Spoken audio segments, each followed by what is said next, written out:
Welcome, true believers. It is I, Shane, and I'm here to give you another Loki episode review and recap. Today's episode is, of course, episode 4. It's known as the Nexus event. Well, if you remember last episode, they're gonna die.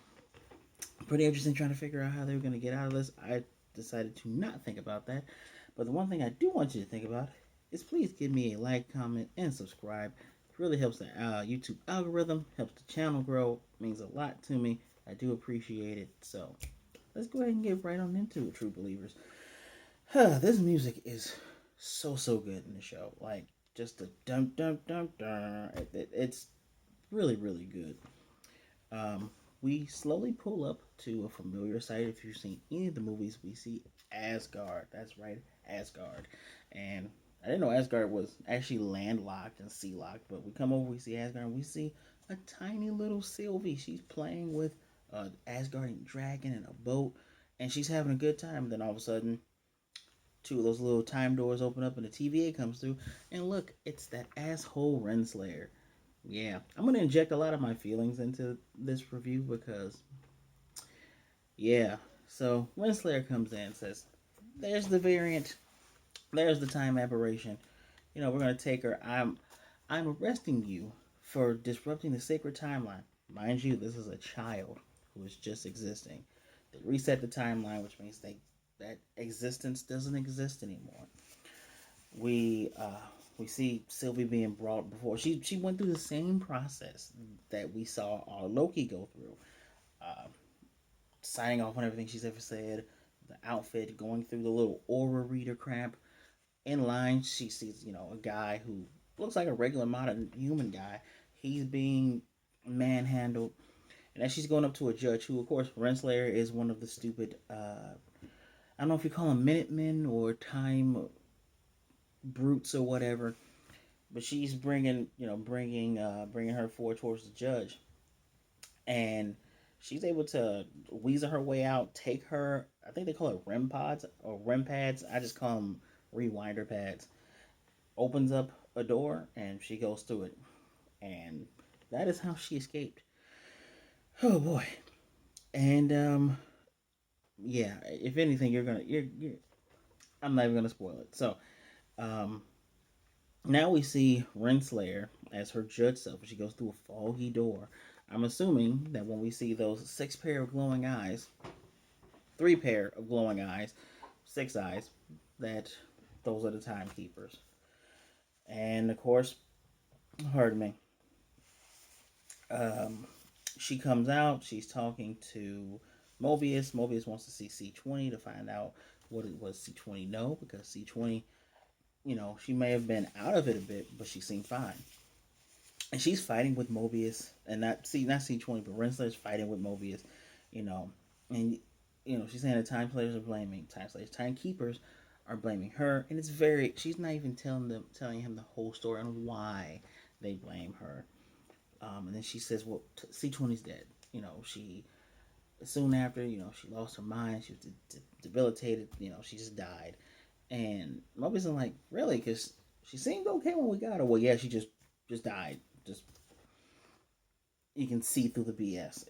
You can just cut it. You can cut the BS.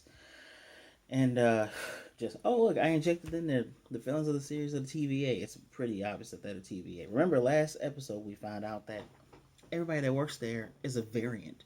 They had lives before that, before the TVA abducted them and more or less tricked them into servitude.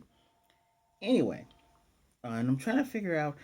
I think the TVA might have not fought the Avengers, because the Avengers might be the only group that could actually beat them. Who knows? But now we're back on the dying planet of Lamentus, and Loki and Sylvie. It was great visuals, great music. Loki says he's sorry to Sylvie. She vaguely remembers Asgard. You know, and she says, the universe wants to break free. That's why it had me born as the goddess of mischief, which makes a lot of sense. It would be one thing if Loki had turned himself into a female, and then it's like, oh, don't do that, you're an aberration or what have you. Sylvie was born this way, and then they took her when she was probably eight or 10. So she tells what she did to Loki. So she's been running ever since, causing Nexus events wherever she went, and that's when she finally figured out that she could hide in places like this. She grew up. She grew up at the ends of thousands of worlds. And so Mobius and her name's B-15. I call her something else in my notes, but she's B-15. Um, they really want to find our pair of Lokis, and I don't think they realize they're about to die, but that might solve all your problems, right? Um, Sylvie asks if what makes a Loki, the fact that they're always destined to lose, and our Loki says, no, Loki, we're not destined to lose. We might not succeed, but we survive. Over and over again, we don't die, we survive. Which is a giant, I just realized that's a giant hint for the rest of this episode. So, the TVA is watching a branch come off of the sacred timeline, and it's not going like this, it's just going straight up.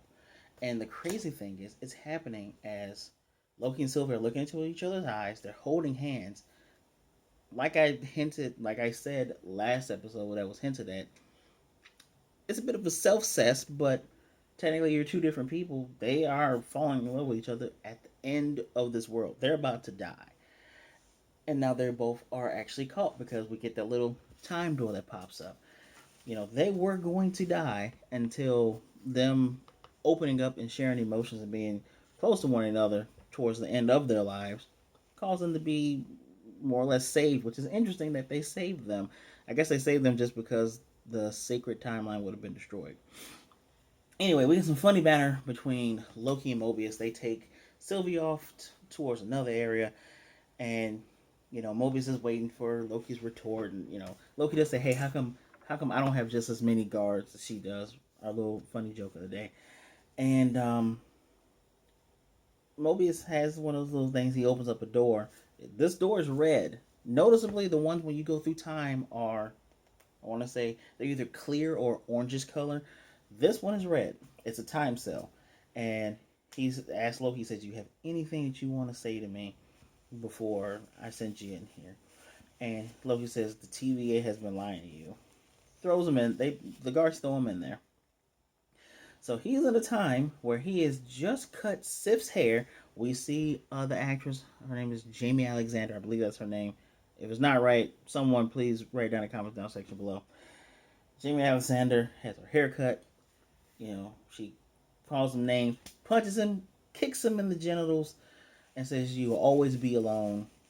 Blah, blah, blah, blah. Goes off. And this goes on a loop. And at one point, Loki's like, "Look, you are a manifestation of my psyche, of a thing that I did. Please, I need your help." Doesn't work. Really, it's funny for the first two times, but it starts getting sad after that. And Loki does remember, he says, "After all this happened, I actually had a bath and had wine." It's a time loop. He's not going to be able to get out of it. Meanwhile, Mobius is with Renslayer, and he's saying, "I want to interview," he wants to interview Sylvie. He wants to figure out, what's their big plan. What was the whole deal? And suspiciously enough, Renslayer doesn't want him to see Sylvie. Interesting, huh? That's very interesting. I'm laughing at my own notes. So we see B-15. Her and the others, they're guarding Sylvie's door. B-15 actually has her helmet off. They do a really good job with visual representation here, because the whole time we mostly see B-15 in her helmet. Business as usual. After her encounter with Sylvie, her helmet has been off. And she asked if Loki said anything, and he says, "Yeah, he said the TVA has been lying to us." And she has the look on her face that she knows that this is true. Remember, Sylvie also used that enchantment that spread from person to person to take over her mind. In order for her to take over the mind, she has to go back into a memory. And remember, they all are variants of someone else.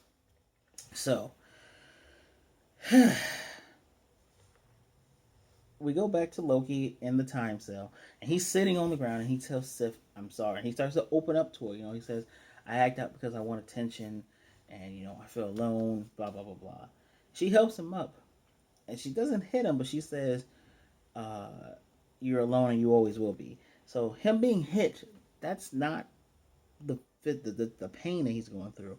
Him having to hear all over and over again, "You're just going to be alone." That is the pain. Um, Mobius brings him inside, and he wants to you know, explain what he said before about them lying. He wants to explain what caused that Nexus event. And when Mobius doesn't seem to be, he's not really listening, doesn't click, Loki says, "You know what? I'm the one who came up with this whole plan. Sylvie, she escaped and she came to me and talked to me. And, I was just going to use her anyway just to get what I want." And when Mobius says, well, we already killed Sylvie. She's already been pruned. The word they use is pruned. She's already been pruned. And so that's just that she just a means to an end. And Loki instantly drops the lie. He drops it. You see that he cares on his face. And he's like, "Wait, what did you say?" And throughout him trying to figure out if they killed her, Mobius just starts laughing. And he's calling his bluff. He's saying that you like her. And he laughs at them loving each other. He said, "You are so narcissistic that you fall in love with yourself." Literally. He said that love could, something like that, could actually break the timeline. Could cause a Nexus level event. Hmm. Hmm. Anyway, uh, Mobius won't listen. Loki, he's like, "You told me 50 lies already," and they're talking over one another. And Loki just finally slams his hands down. He says, "Everyone here is a variant." He says, she gets access to your memories through the enchantment. Everyone here has a past life. You've had a family. You've had loved ones. And Mobius is quiet for a minute. And this is what makes him one of the best characters in these MCU shows. Because, man, the acting is just great. Because you can tell he's getting the feeling like, I believe you, but he says, "Man, nice try." And he's gonna throw Loki in the little, I call it the red room, Black Widow. Throw him inside of the time cell, and the guards come in. He's saying, "Well, you know what? I'm gonna wrap this case up, and you'll both be pruned." He's like, "So Sylvie isn't dead?" He's like, "That's what you're calling her." Well, she's like, "That's what she calls herself."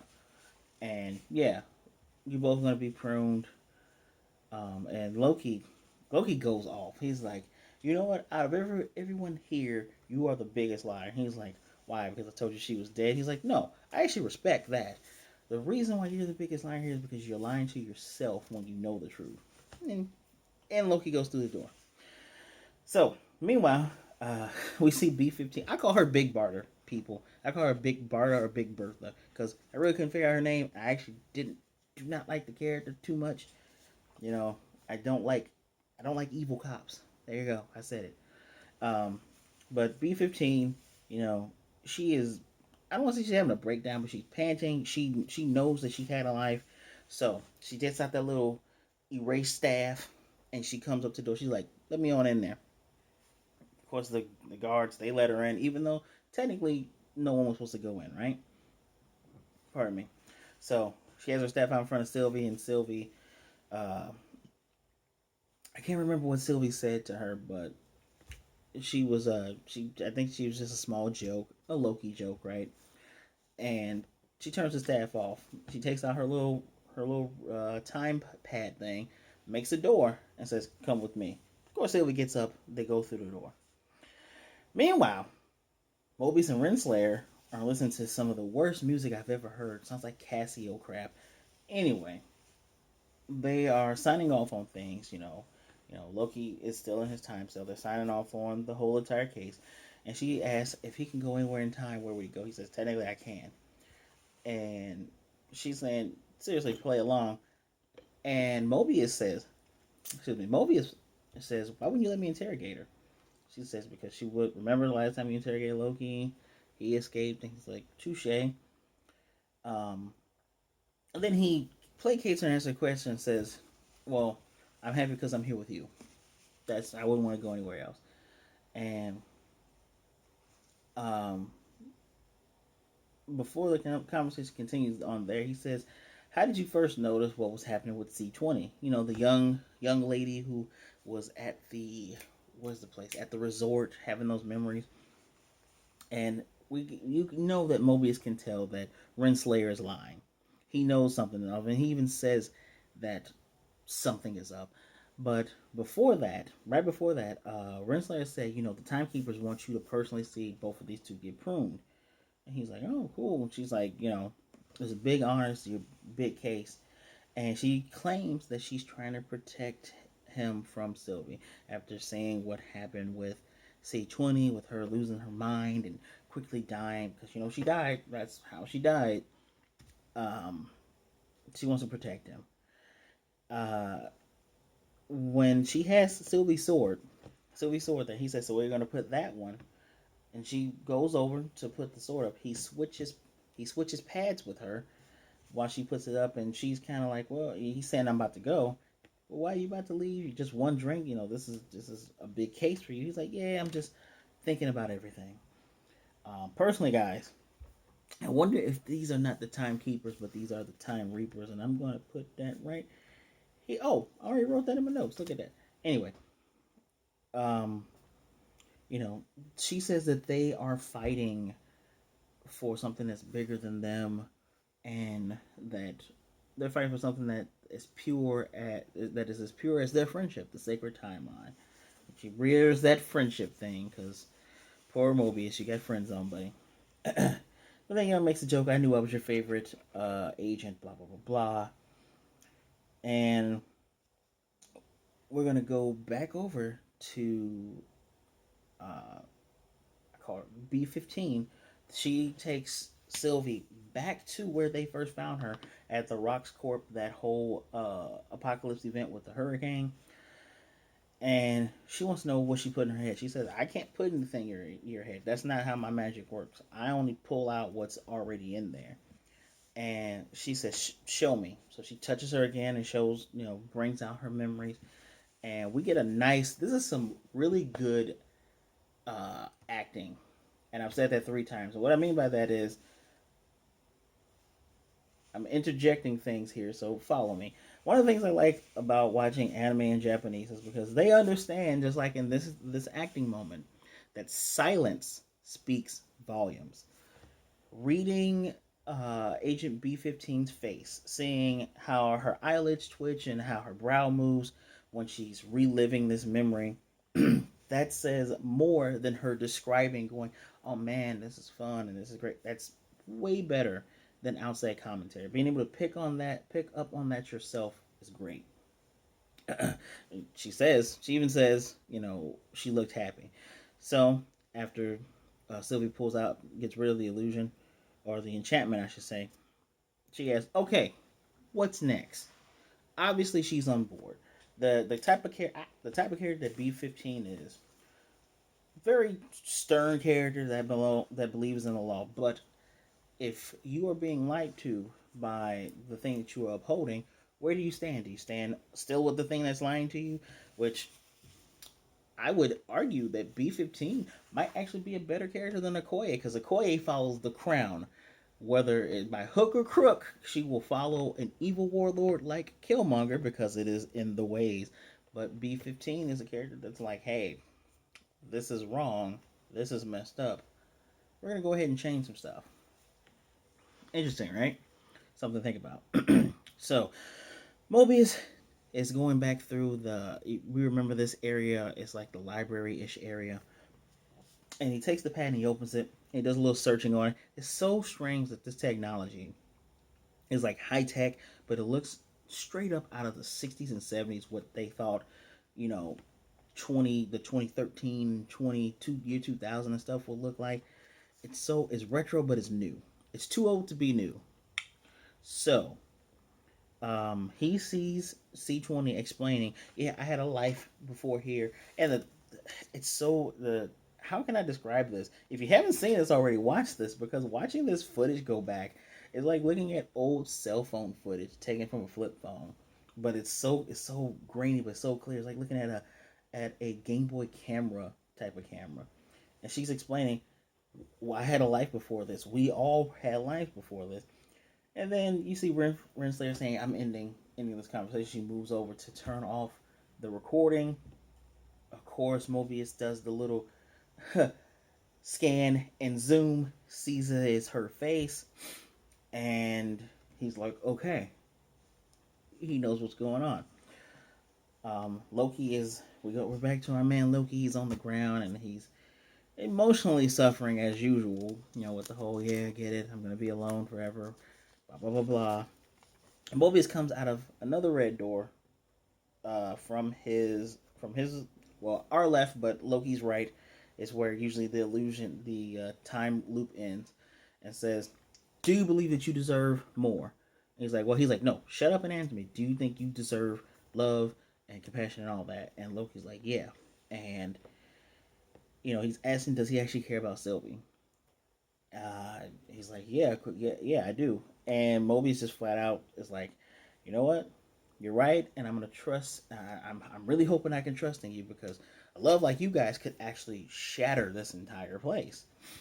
And he wants to believe in Loki. And Loki said, "How about you believe in a friend?" And it's just like, "Oh, you guys are finally. You took 4 episodes. Now you're friends." Oh, and you know, they're gonna try to save Sylvie, but he reminds Loki, or he should say, he tells Loki, no matter what anybody says, a person can be whatever he or she wants to be. You can even be good, especially you. You can be good. And Loki smiles at it, so they leave out of this thing. But unfortunately, we have the stupid Minutemen troopers, and Renslayer. Oh no, she found out way too fast that that was not her pad. And Mobius plays it off and goes, "Oh, I think it took me a while to realize I took yours by mistake." And she has this stern look on her face. These guys have the little, the little staffs out, and he says, Mobius says, "If I could go anywhere in time, I would go back to where I was before the TVA took me. Probably had a jet ski there. I would probably would have had a great time there." And she says, "Prune them." They took the stick and they killed Mobius. And the little so and so, she turned her head, bitch, turned her head to not watch them kill her friend. Like, if you had her visual and emotional response is, "Kill me because you're a jackass," and you killed this guy even though you really didn't have to perpetuate the lie. But anyway, Loki's crying. This is one of the few times in this character's history that he cries, and he is crying because they killed his friend. Um, Again, I'm reading my rage, and the music at this part, they do such a good job at eliciting an emotional response from you. Oh, this show's great. Anyway, they they move. They got Loki. They're saying keep him out of the elevator. And then they go and grab. They're gonna grab Sylvie. Sylvie's wet now. Like, she's covered because that event was full of rain. It was a hurricane, and she asked who was in here before. She's like, "Yo, B-15, ma'am, just had to get through." Find B-15. She's also been compromised by the variants, and Sylvie she's smiling through it. But they carry Sylvie off, and Sylvie is to our left, the viewer's left. Loki's to our right, and she asks if he's okay because he still has tears in his eyes. He's looking down the whole time, and he doesn't say a word to her, but he looks over to her. Renslayer says, I'll take them to the elevator, through the elevator myself. Doesn't need any guards." She gets in, then they get in. And while they're going through the elevator, and the word variant is like a slur in this thing. At least when they use it as a slur. You don't get to say it, Renslayer, because Sylvie wants to know something. He's like, "Go ahead, variant. Do you remember me?" "Yeah, I remember you." "Cool. Why? Why? What was the whole event I was gonna cause that made you grab me? What was the cause of all of this?" And Renslayer goes, "I don't remember." And Sylvie's just torn up. The one thing that she wanted to know the why. What was so bad about her existing that was going to cause the whole thing to go up? This person can't even tell you. So they are brought before the timekeeper jerks. um, the elevator opens up, is the same foggy room that Renslayer was in at the beginning of the episode. We see those three pairs of eyes. It's the stupid timekeepers. They have guards on their side, and there's guards by the elevator. And so, the effects on these guys are really good. Like, not bad CGI at all. It's Lucasfilm MCU level CGI. Really good. The only problem I had is with their voices. I had to put the subtitles on twice because one of them has such a wispy, raspy voice that I couldn't understand this fish-faced person. Man, can y'all tell when I'm trying not to curse? Anyway, they want to know what both of them have to say before their lives are over. And Loki's like, "Look, I've died so many times before. If you're gonna kill me, do your worst." And the one that couldn't understand, the wispy one, he says, your bravado does not threaten us. And Sylvie says, I don't believe that. And when she tries to take a step forward, because they got the little rewind button, she gets rewound back. I don't believe that. You're scared of us. And Renslayer's the one that rewound her. Um, she tries to, when they say kill them, or I don't even think they say prune them. I think they say kill them. They're gonna get ready to get killed, and unfortunately for them, B-15. I was gonna call it B-52. B-15 comes in right in the middle of her. She, because Renslayer didn't do a rewind. She did a hold, but still was actually able to move. And we see B-15 come through, hits a button. Those collars pop off. She is no longer stuck in that loop. Unfortunately, B-15 gets knocked out. Punch, punch, knock out. She didn't get killed. Interesting enough. Now, these guards have that little sticky thing, the little light stick at the end, but they got blades on the other end.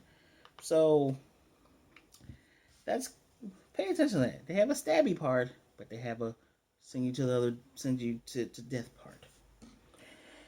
And they're fighting. There's a fight scene. I'm not going to go through every part unless it's important, but there is an important part. Loki cannot fight these guys. He's like, can I get some help here? Sylvie throws him her sword. He's doing the Loki thing. She is able to disarm two of these jerks, stab one, and now it's her versus Renslayer, who grabs the extra one. Renslayer, literally, she smacks her with it, and Sylvie just snaps her head back like, okay.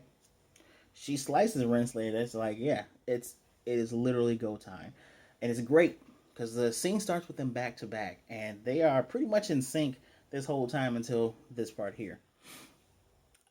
Loki does the stabby stab, and I think he either stabs and knocks one out, or he stabs them both. Sylvie gains the upper hand. One quick punch to Renslayer knocks her out, and then we have the timekeepers.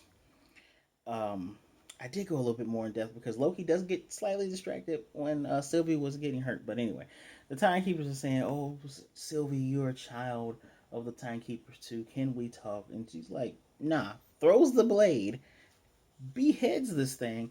But wait, we hear a snap, a crackle, a pop, if you will. It's a robot. The other two, Fish Face and Bird Face, they start laughing. They start laughing like Stanley and Waldorf from the Muppets, and then they power down. Loki and Sylvie are kind of dumbfounded here. Sylvie picks up the head, this big ass head, and like mindless androids. And Loki's just like, it never stops. This is never stopping. Sylvie is really frustrated. They're trying to find out. Loki's like, who made the TVA then? And Sylvie's frustrated, but Loki says, I gotta tell you something. She's like, what? And he's like, look, back on Lamentus, it's hard for me to say this, but look, we're gonna figure this out. And she's like, well, how do you know? He's just like, look. And we see that glowy stick go through Loki's chest, and Loki is gone. Loki has been disintegrated. Renslayer killed Loki. That's why you don't knock him out, you kill him. And quite easily, Sylvie gets the upper hand on her again. And she's like, do it.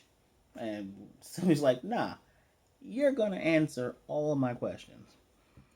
And then we get this old music, the music that goes, it should the sun tumble from the sky. It's definitely not anything R&B related. It's really, really old. And yeah, not for a minute we didn't get a chance to even mourn, but there's an after credit scene. And in this after credit scene, Loki is on the ground and he's like, am I dead? Is this hell? With one L, people. And and the person who says this is, I'll say it later, says, no, you're not dead yet, but you will be if you don't come with us. Loki turns around. He sees classic Loki from the 60s, Kid Loki from the Kid Loki comics, holding Alligator Loki from the Pet Avengers books, and we see a big black bald Loki, who they credit as being boastful Loki, but it looks like he has a Mjolnir in his hand. Not the Mjolnir, a Mjolnir. I'll get into that later. But he has a Mjolnir in his hands. We meet 4 Lokis to go with our Loki, and the landscape behind them is just destroyed buildings. It looks like the part behind Loki is a bunch of trees and folks, but there's destroyed buildings, and there is a fallen Avengers Tower right over there. And this is where our episode ends. First thing I will go through and say, Kid Loki, Alligator Loki, old Loki, wait, go. And I thought it was going to be a Black Thor, but I had to pause this and look at it. He's wearing green, guys. He's wearing green. He's a Loki for sure. Boastful Loki, Classic Loki, and Kid Loki are credited to be, and they said guest star, is Dioba Opera, I'm guessing that is Nigerian. There is Richard Grant, that's Classic Loki, and Jack Veal. Those are the 3 people that play them. This ended at 45 minutes. Damn, this show is good. How can I say this without being long-winded? This show does a really good job of letting things happen one after another and not stopping. Like, we didn't have a moment to mourn Mobius. We didn't have a moment to mourn Loki. Things just kept happening.